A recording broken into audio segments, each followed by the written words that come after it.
Hello students, last class में हम लोग बोर्स मॉडल को स्टडी कर रहे थे और उसकी कुछ सिग्निफिकेंस पे डिस्कशन स्टार्ट हुआ था हमारा।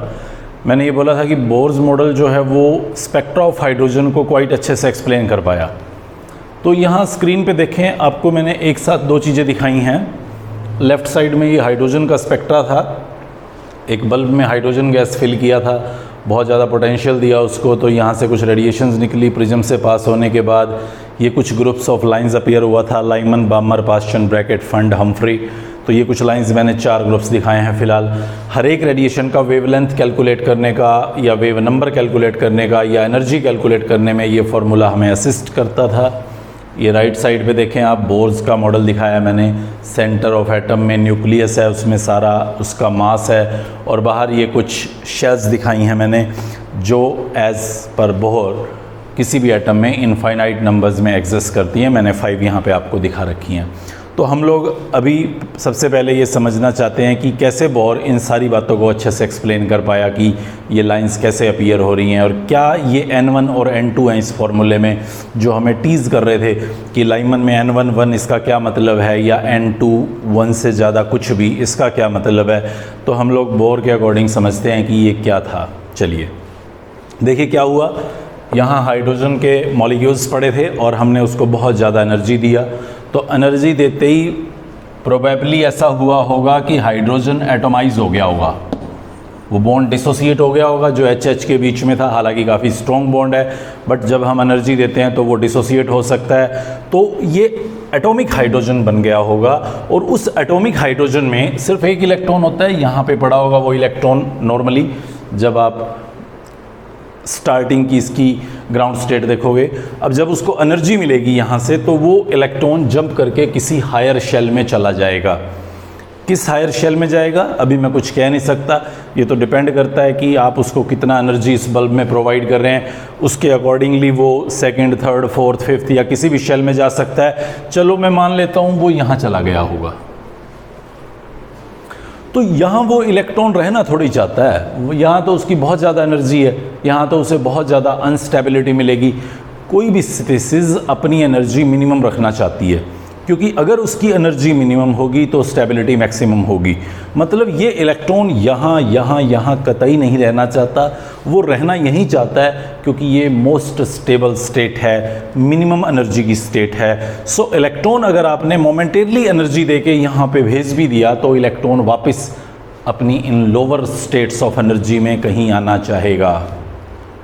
सो मैं ये बोल देता हूँ कि ये फर्स्ट शेल है, let me call it N1 या N that is equal to 1 2 3 4 5।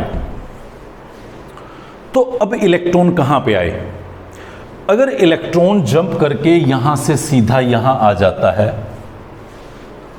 तो वो एक पर्टिकुलर एनर्जी को रिलीज करेगा, जिसको मैं यहाँ पे डिफाइन कर सकता हूँ डेल्टा E से। This is the difference of energy between fifth and first shell से E5 माइनस E1।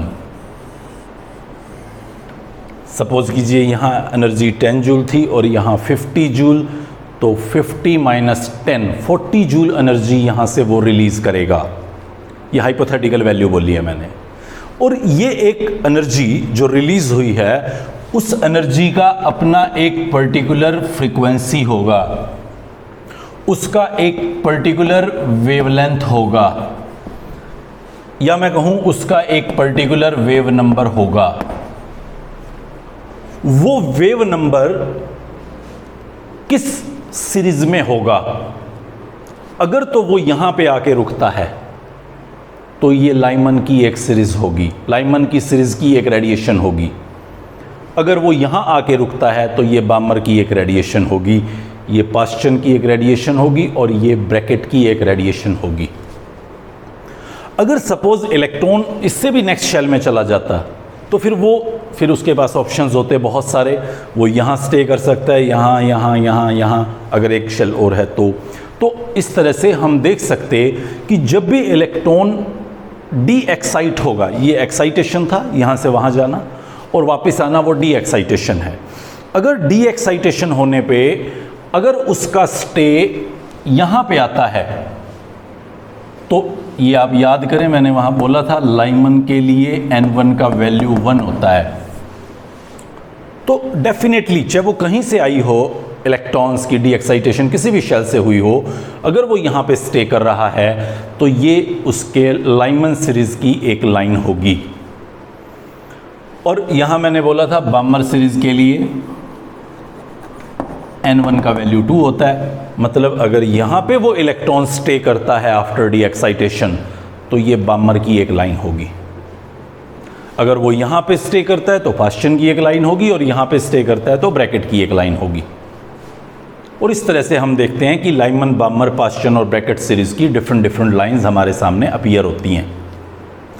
अगर सपोज ये इलेक्ट्रॉन यहाँ पे आ रहा है, ये यहाँ पे आ रहा है, या यहाँ से कोई इलेक्ट्रॉन यहाँ पे आ रहा है, या यहाँ से कोई इलेक्ट्रॉन यहाँ पे आ रहा है, तो यू जस्ट नोटिस यहाँ जितने भी आ रहे हैं इलेक्ट्रॉन्स वो कहाँ से आ रहे हैं, वो कितनी एनर्जी को रिलीज कर रहे हैं, उनकी करस्पॉन्डिंग वेवलेंथ, फ्रीक्वेंसी या वेव नंबर्स आप यहाँ इन रेडिएशंस में ऑब्जर्व करने वाले हैं। ये सिंपल सा तरीका था जिससे हम लोगों को ये थोड़ा सा सपोर्ट मिला कि हाँ, बोर जो बोल रहा है कि अलग अलग शेल्स बनी हुई हैं और उन शेल्स की एक फिक्स क्वांटाइज्ड एनर्जी है, चेंज भी उसमें क्वांटाइज्ड होता है। तो वो जो यहाँ पे लाइमन, बामर और पास्चन ब्रैकेट फंड में जो हम वेवलेंथ्स, वेव नंबर्स या एनर्जीज उन रेडिएशंस की ऑब्जर्व कर रहे थे, वो काफ़ी हद तक सपोर्टिव थे इस बात को लेके कि एटम में इस तरह से कुछ शेल्स एग्जिस्ट कर सकती हैं। तो इस तरह से हम देख सकते हैं कि शेल्स का कुछ हद तक कॉन्सेप्ट हमारे सामने क्लियर हुआ, लेकिन अभी भी कई तरह के सवाल दिमाग में उठ सकते हैं, लाइक ये इतनी सारी लाइंस क्यों, ये इतनी सारी लाइंस क्यों। तो एक बार हम लोग वापस अपने उस पुरानी स्टेज पे चलते हैं। मान लीजिए इलेक्ट्रॉन यहाँ पे है और उसको डी एक्साइट होना है। अब जब मैं कहता हूँ कि इलेक्ट्रॉन यहाँ से यहाँ पे आ गया तो ये तो सिर्फ एक लाइन है, ये तो सिर्फ एक लाइन है, फिर मैं बाकी लाइंस की क्यों बात कर रहा हूँ। तो सबसे पहले तो एक बात सुनिए, अगर इलेक्ट्रॉन यहाँ से यहाँ आता है तो ये लाइमन की पहली लाइन है, यहाँ से यहाँ आता है तो ये दूसरी लाइन है, यहाँ से यहाँ आता है तो ये तीसरी लाइन है, और यहाँ से यहाँ आता है तो ये फोर्थ लाइन है। आप याद करें, वहाँ मैंने बोला लाइमन के लिए जो N2 की वैल्यू है वो 1 से ज़्यादा कुछ भी हो सकती है, 2, 3, 4, 5 अप टू इन्फिनिटी। अगर यहाँ से यहाँ आ रहा है तो ये फर्स्ट लाइन है, यहाँ से यहाँ आ रहा है तो सेकंड लाइन है, एंड सो ऑन। अगर इनफाइनाइट डिस्टेंस से वो यहाँ पे आ रहा है तो ये लिमिटिंग लाइन है। सिमिलरली अगर कोई इलेक्ट्रॉन यहाँ स्टे करता है तो वो कहाँ से आ रहा है, अगर वो यहाँ से यहाँ आ रहा है तो ये फर्स्ट लाइन है, अगर वो यहाँ से यहाँ आ रहा है तो ये सेकंड लाइन है, अगर वो यहाँ से यहाँ आ रहा है तो ये थर्ड लाइन है, और इस तरह से मैं आगे बढ़ता चला जाऊँगा और इस तरह से मैं सभी का पता कर लूँगा। नंबर ऑफ रेडिएशंस 1, 2 होनी चाहिए थी, ये इतनी सारी क्यों। जब इलेक्ट्रॉन यहाँ से यहाँ आ गया तो ये बाकी ऑप्शंस तो ऑटोमेटिकली खत्म हो जाते हैं। व्हाई आई एम सेइंग कि वो यहाँ से यहाँ आ गया तो एक लाइन, या वो यहाँ से यहाँ आ गया तो एक लाइन। आप कहेंगे सर एक हाइड्रोजन का एटम, उसका एक इलेक्ट्रॉन, जब आप उसको यहाँ से यहाँ ले ही आए तो फिर बाकी ऑप्शंस तो खत्म हो जाते हैं।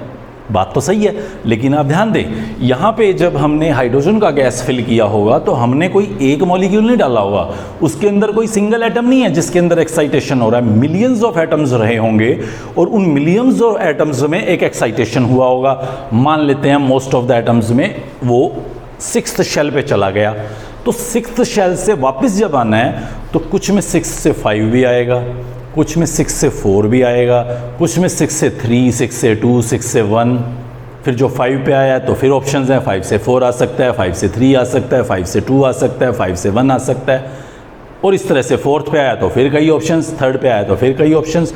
और हर एक एटम में ये पॉसिबिलिटीज़ हैं, हर एक एटम में पॉसिबिलिटीज़ हैं कि वो कितने जंप्स हो पाते, किसी में कहीं से कहीं जंप है, किसी में कहीं से कहीं जंप है। सो हमें ये नहीं सोचना कि इतनी सारी लाइंस क्यों आ गई, क्योंकि हम एक सिंगल एटम से डील नहीं कर रहे हैं, मिलियंस ऑफ एटम्स से हम डील कर रहे हैं इस पर्टिकुलर स्पेक्ट्रा को स्टडी करने के लिए। चलिए एक और पॉइंट पे हम लोग इस बात को समझने की कोशिश करते हैं। एक बार फिर उसी पिक्चर को थोड़ा अलग रूप में दिखा रहा हूँ मैं, आप नज़र डालें। ये मैंने एक एटम लिया हुआ है, सपोज करें हाइड्रोजन का एटम है, ये उसका न्यूक्लियस है और ये उसकी ग्राउंड स्टेट है, पहली शेल जहाँ पे एक इलेक्ट्रॉन पड़ा है। ये second, third, fourth, fifth and sixth, इस तरह से इनफाइनाइट शेल होती है। मैंने 6 शेल आपको यहाँ पे दिखाई हैं। यहाँ वही बल्ब डाला हुआ है, हाइड्रोजन गैस है, प्रिज्म से पास किया, बहुत सारी लाइंस अपीयर हुई। बहुत सारी लाइंस अपीयर हुई क्योंकि बहुत सारे एटम्स हैं इस बल्ब के अंदर जहाँ पे एक्साइटेशन होने वाला है। सपोज कीजिए मैक्सिमम 6 तक एक्साइटेशन हुआ सभी एटम्स के अंदर। अब इलेक्ट्रॉन फर्स्ट शेल से जंप करके यहाँ 6th में पहुँच गया, यहाँ से चला गया। यहाँ अब कोई इलेक्ट्रॉन नहीं है, वो 6th शेल में चला गया जहाँ उसको जाना पसंद नहीं है क्योंकि ये न्यूक्लियस से दूर हो गया है, इससे उसकी एनर्जी बढ़ गई है, स्टेबिलिटी बढ़ गई है, सॉरी स्टेबिलिटी कम हो गई है, अनस्टेबिलिटी बढ़ गई है। ये वापस स्टेबल होने के लिए वहाँ जाना चाहता है। तो वो क्या करेगा? वो 6th से अगर 5th पे आ जाए तो उसको कुछ स्टेबिलिटी मिलती है। अगर वो 6 से 4 पे आ जाए, यस, तो भी उसको स्टेबिलिटी मिलती है। अगर वो 6 से 3rd पे आ जाए तब भी उसको स्टेबिलिटी मिलती है। अगर वो 6 से 2nd पे आ जाए तब भी उसको स्टेबिलिटी मिलती है। और अगर वो 6 से 1 पे आ जाए तब भी उसको स्टेबिलिटी मिलती है। हालांकि वो आना तो यहां पे चाहता है सीधा 6 से 1 पे, लेकिन ये कोई गारंटी नहीं है कि वो 6 से 1 पे एकदम आ जाएगा। हाँ, बहुत सारे एटम्स हैं, कुछ एटम्स में 6 से 5th पे भी आएगा, कुछ में 6 से 4th पे आएगा, कुछ में 6 से 3rd पे आएगा, कुछ में 6 से 2nd पे आएगा, कुछ से 6 में 1st पे आएगा। जब वो 6 से 1st में जा रहा है तो ये लाइमन सीरीज की लाइन है क्योंकि n1 का वैल्यू 1 है और n2 का वैल्यू 6 है। ये लाइमन की कौन सी लाइन है? अगर यहाँ से आता तो 1st, यहाँ से आता तो 2nd, यहाँ से आता तो 3rd, यहाँ से आता तो 4th, और क्योंकि यहाँ से आया है तो ये लाइमन की 5th लाइन अपीयर हुई। अगर यहाँ पे आया है तो ये बामर की है, और कौन सी लाइन? 4th line. ये पाश्चन की है 3rd लाइन, ये ब्रैकेट की है 2nd लाइन, और ये फंड की है 1st लाइन। तो फंड की 1st लाइन जो यहाँ पे स्पेक्ट्रा में आपको दिखेगी वो इस ट्रांजिशन की वजह से दिखेगी, इस डी एक्साइटेशन की वजह से दिखेगी। मुझे लगता है बात अच्छे से क्लियर हो रही होगी। सपोज कीजिए ये 6 से 5th पे आया हो किसी दूसरे एटम में, 6 से 5th पे आया, आपकी फंड सीरीज की एक लाइन आ गई, पहली लाइन। अब 5th से उसको फिर वापस आना है, तो जी 5th से जब वो वापस आएगा, ये देखिए यहाँ पे दिखा देता हूँ दोबारा से, ये 5th लाइन थी ये वाली, देखो। तो 5th से जब उसको आना है तो वो 5th से 1 पे आ सकता है, वो 5th से 2 पे भी आ सकता है, वो 5th से 3 पे भी आ सकता है, और वो 5th से 4 पे भी आ सकता है। सब में उसको स्टेबिलिटी मिल रही है, वो आना यहीं चाहता है। बट अगर चलो मान लेता हूँ मैं वो यहाँ पे आया, तो ये कौन सी सीरीज की लाइन है? अगेन लाइमन की लाइन है क्योंकि n1 तो 1 है, बट n2 क्या है? n2 तो आपका 5 है। अब की बार n2 6 नहीं है, अब की बार n2 5 है। तो यहाँ से आता तो 1st लाइन, यहाँ से आता तो 2nd लाइन, यहाँ से आता तो 3rd लाइन, और यहाँ से आया है तो 4th लाइन। यानी कि आपके पास लाइमन की 4th लाइन अपीयर होगी अगर इलेक्ट्रॉन अब यहाँ से यहाँ किसी एटम में जंप कर रहा हो। तो यहाँ से यहाँ कर रहा हो तो कुछ अलग लाइन, यहाँ से यहाँ तो कोई अलग लाइन, यहाँ से यहाँ तो कोई अलग लाइन, वो अब अकॉर्डिंगली आप चेक कर सकते हैं। अब मान लीजिए किसी एटम में वो 5th से 4th पे आया, तो 4th से उसको नीचे आने का फिर कई ऑप्शंस है। वो 1 पे आ सकता है, वो 2 पे आ सकता है, और वो 3 पे आ सकता है किसी दूसरे एटम में। मतलब अगर वो यहाँ से यहाँ आ रहा है तो डेफिनेटली ये लाइमन की लाइन है, 3rd लाइन है। ये बामर की लाइन है बट ये 2nd लाइन है। ये पाश्चन की लाइन है बट ये 1st लाइन है। चलिए अगर मान लीजिए वो 2nd पे आ गया है, तो अगर वो 2nd पे आ गया है तो 2nd से आपके पास फिर कुछ ऑप्शंस शुरू हैं। वो 3rd से 1st पे आ सकता है, 3rd से 2nd पे आ सकता है, तो 2 और आपके पास रेडिएशंस रिलीज होंगी। या 2nd से 1st पे आता है तो फिर एक रेडिएशन रिलीज होगी। आप इसको ये मत समझिएगा भूल के भी कि मैं एक एटम के अंदर ये सारी बातें कर रहा हूँ, क्योंकि बल्ब में मिलियंस ऑफ एटम्स हैं। सपोज कईयों में 6 से 5th ट्रांजिशन हो रहा है, किसी में 5th से 4th भी हो रहा है, किसी में 5th से सीधा 1st भी आ रहा है, तो इसलिए मुझे यहाँ बल्क ऑफ रेडिएशंस दिखाई देंगी। क्या यहाँ एक स्पॉट पे एक ही रेडिएशन आई होगी? नहीं, ऐसा कोई ज़रूरी नहीं है। यहाँ पे नंबर ऑफ रेडिएशंस, क्योंकि ऐसा भी तो हो सकता है ना, एक एटम मान लीजिए सेकंड से फर्स्ट पे इलेक्ट्रॉन को डी एक्साइट करा रहा है, तो दूसरा भी सेकंड से फर्स्ट पे करा रहा हो और तीसरा भी सेकंड से फर्स्ट पे करा रहा हो, तो सबके डिफरेंस ऑफ एनर्जी सेम होंगे, सबके वेवलेंथ सेम होंगे, तो नंबर ऑफ फोटॉन्स जो यहाँ स्ट्राइक कर रहे होंगे एक ही पर्टिकुलर पॉइंट पे, वो नंबर ऑफ फोटॉन्स मैं कुछ काउंट नहीं कर सकता। जितने ज़्यादा जंप्स हो रहे होंगे, जितने ज़्यादा डी एक्साइटेशंस हो रहे होंगे, उतने ज़्यादा यहाँ फोटॉन स्ट्राइक कर रहे होंगे। यानी कि जो लाइन की मुझे ये कहना चाहिए जो डार्कनेस होगी वो थोड़ी इंक्रीज हो जाएगी, जो इंटेंसिटी होगी लाइन की वो थोड़ी बढ़ जाएगी, बट जो वेवलेंथ का वैल्यू रहेगा वो एग्जैक्टली सेम रहेगा। तो मुझे लगता है अब इस स्पेक्ट्रा को देख के तो हमें कोई डाउट नहीं लगता, हमें लग रहा है बोर ने जो भी बोला सब सही बोला। हाइड्रोजन का स्पेक्ट्रा हम प्रैक्टिकली देख चुके थे कि यस, वेवलेंथ फ्रीक्वेंसीज ये ऐसे ही आती हैं जैसे रेडबर्ग कांस्टेंट और रेडबर्ग फार्मूला में हमें बताया गया, और बोर का मॉडल उसको अच्छे से एक्सप्लेन भी कर रहा है, तो फिर तो बोर ने बहुत ही अच्छा काम किया। लेकिन अगर मैं यहाँ पे हाइड्रोजन की बजाय हीलियम गैस भर देता तो यहाँ स्पेक्ट्रा को कुछ एक्सप्लेनेशन बोर मॉडल नहीं दे पाता था, या मैं हीलियम की बजाय कोई और गैस भर देता तो spectra was not explainable with the Bohr's model. हाँ, अगर मैं यहाँ पे हीलियम प्लस ले लूँ, हीलियम आयंस को यहाँ बल्ब में फिल कर दूँ और फिर उसका स्पेक्ट्रा स्टडी करता तो वो परफेक्ट एक्सप्लेन करता।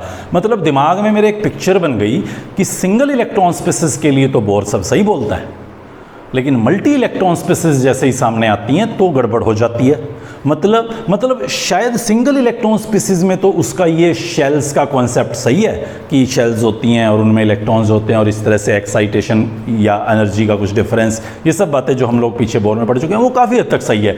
बट जैसे ही कोई मल्टी इलेक्ट्रॉन स्पीसीज हमारे सामने आती है तो पत्ता साफ, मतलब कुछ नहीं पता। फिर बोर सही बता पा रहा है कि नहीं बता पा रहा, मैं कुछ ज़्यादा क्लियरली नहीं कह सकता।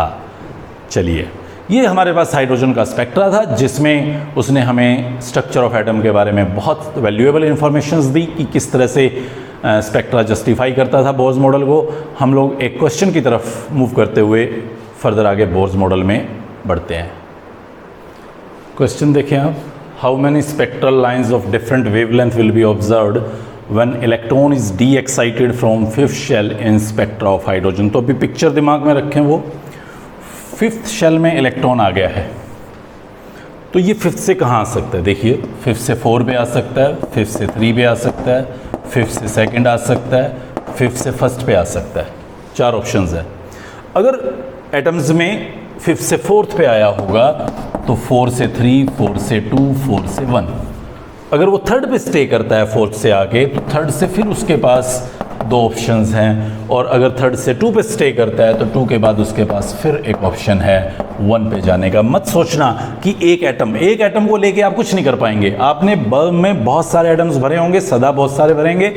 अब आप यहाँ पे चेक कीजिए कि फिफ्थ से जब वो डी एक्साइट होगा, फाइनली तो उसको फर्स्ट पे ही आना था, रास्ते में वो कहाँ कहाँ स्टे करेगा, कुछ में करेगा कुछ में नहीं करेगा, दिस इज़ ओनली प्रोबेबिलिटी, हमें उसके ऊपर नहीं जाना। वो सिर्फ लाइंस की इंटेंसिटी को एक्सप्लेन करेगी, उसके अंदर बिल्कुल मत घुसिए और सिर्फ देखिए कि कितनी डिफरेंट वेवलेंथ्स की लाइंस आएंगी। तो आप यहाँ पे देख सकते हैं 4, 3, 7 to 9 and 1, 10, टोटल 10 लाइंस आपको उस स्पेक्ट्रा पे ऑब्जर्वेबल होंगी जब इलेक्ट्रॉन फिफ्थ शेल से डी एक्साइट होगा। इस क्वेश्चन को हम लोग जनरली बुक में देखते हैं, बट क्वेश्चन पेपर में कई बार उलझाने के लिए वो यहाँ पे कर देता है how many spectral lines of बामर series या पास्चन सीरीज या लाइमन सीरीज, कुछ भी बोल देता है। How many lines of बामर series with different wavelength will be observed. तो देखिए बामर सीरीज की लाइंस कौन सी हैं, तो याद रखिए जो 2 पे स्टे कर रही हैं वो बामर सीरीज की लाइन है। एक ये बामर सीरीज की लाइन है, एक ये बामर सीरीज की लाइन है और ये बामर सीरीज की लाइन है। तो सिर्फ 3 लाइंस आपके सामने अपीयर्ड होंगी जो बामर सीरीज को कॉरेस्पॉन्ड करती होंगी। ये बामर सीरीज की फर्स्ट लाइन, ये सेकेंड लाइन और ये थर्ड लाइन। या सिमिलरली मैं बोल दूं लाइमन की कितनी लाइन आएंगी, तो लाइमन की लाइंस तो वो हैं जो फर्स्ट पे स्टे करती हों। तो फिर आप देखिएगा ये और ये 4 टोटल लाइमन की लाइंस अपीयर होंगी अलग अलग वेवलेंथ्स की। इंटेंसिटी की बात नहीं कर रहा मैं, और ना मैं बता सकता उसके बारे में, क्योंकि एटम्स क्या पता कितने सेकंड टू फर्स्ट या third to first study excite हुए होंगे, वो नहीं बोला जा सकता यहाँ पे। बट जो वेवलेंथ्स का नंबर आप ऑब्जर्व कर रहे होंगे लाइमन सीरीज का, वो सिर्फ 4 लाइंस का उनके कोरेस्पॉन्डिंग वेवलेंथ्स को आप यहाँ पे ऑब्जर्व कर रहे होंगे। ये 2 क्वेश्चन लिखे हैं मैंने, बोर्स मॉडल से रिलेटेड ही हैं, स्पेक्ट्रा से भी निकाले जा सकते हैं। सेकंड क्वेश्चन को देखें पहले, फिर ऊपर वाले को देखेंगे। वेवलेंथ कैलकुलेट करने के लिए बोला है, इलेक्ट्रॉन हाइड्रोजन एटम में जंप किया ग्राउंड स्टेट से सेकंड एक्साइटेड स्टेट। ये न्यूक्लियस है, ये उसका फर्स्ट शेल, ये सेकंड शेल, ये ग्राउंड स्टेट है, और ये सेकंड शेल है, सेकंड एक्साइटेड स्टेट नहीं है, ये फर्स्ट एक्साइटेड स्टेट है। ये है सेकंड एक्साइटेड स्टेट आपकी, थर्ड शेल। सी इलेक्ट्रॉन बोल रहा है ग्राउंड स्टेट से, सॉरी थोड़ा सा मुझे यहाँ चेंज करना होगा स्टेटमेंट को, second excited to ground, from second excited to ground state, ये क्वेश्चन है। सो ये सेकंड एक्साइटेड स्टेट है आपकी, और यहां से इलेक्ट्रॉन यहां पे आ रहा है, तो फिर वो बोल रहा है कि क्या वेवलेंथ रहेगा उस रेडिएशन का जो यहाँ से यहाँ पे इलेक्ट्रॉन जंप करने पे रिलीज़ होगी। तो मैं सबसे पहले तो यही चेक करूँगा कि यहाँ से यहाँ आने पे कितनी एनर्जी रिलीज़ हुई, उसके बाद मैं उस एनर्जी का जो एक पर्टिकुलर फोटोन होगा उसका वेवलेंथ कैलकुलेट करना चाहूँगा। सो मैं निकालना चाहता हूँ डेल्टा ई, एनर्जी कितना रिलीज़ होगा, और ये बहुत सिंपल होगा E3 minus E1। Third shell की एनर्जी पता होनी चाहिए और फर्स्ट की, तो थर्ड माइनस फर्स्ट कर दूंगा तो वो एनर्जी रिलीज्ड होगी। अगर इलेक्ट्रॉन को जंप करवाना होता, जैसा कि मैंने यहाँ नीचे लिख रखा था ग्राउंड टू एक्साइटेड, तो फिर एनर्जी रिक्वायर्ड होती, वो कितनी रिक्वायर्ड होती, वो भी यही रहेगा E3 माइनस E1, क्योंकि E3 की वैल्यू ज़्यादा है, E1 की कम है, तो डिफरेंस जो आएगा वो रिक्वायर्ड होगा अगर आपको यहाँ से यहाँ लेके जाना है, रिलीज्ड होगा अगर यहाँ से वो यहाँ पे लाना है। तो मुझे अभी फ़िलहाल सेकंड एक्साइटेड टू ग्राउंड पे लेके आना था, तो सेकंड एक्साइटेड स्टेट मतलब थर्ड शेल है, थर्ड शेल से फर्स्ट शेल पे आते ही इलेक्ट्रॉन कितनी एनर्जी रिलीज़ करेगा, देखिए कैसे निकाल रहा हूँ। E3 की एनर्जी लिख रहा हूँ -2.18 इंटू 10⁻⁻18 बाई n स्क्वेयर, याद आ गया होगा फॉर्मूला। तो ये मैंने थर्ड शेल की एनर्जी निकाल दी, ये फॉर्मूला बोला था -2.18 into 10⁻⁻18 divided by n square into Z square. तो जेड तो हाइड्रोजन की बातें कर रहे हैं, 1 ही है तो उसलिए मेंशन नहीं कर रखा मैंने। ये E3 हो गया माइनस E1। ये बहुत ही आसान है, 1 का स्क्वायर 1 ही होता है, तो एज इट छोड़ देता हूँ। अब इसको सॉल्व करता हूँ, ये पीछे वाली वैल्यू प्लस हो जाएगी, 2.18 10⁻⁻18 बाई 1 माइनस 2.18 इंटू 10⁻⁻18 बाई 9। फिर इसको फर्दर सॉल्व करूँगा, थोड़ा स्पेस क्रिएट कर देता हूँ यहाँ। सो 2.18 इंटू 10⁻⁻18 कॉमन ले लेता हूँ, 1 माइनस 1 बाई 9।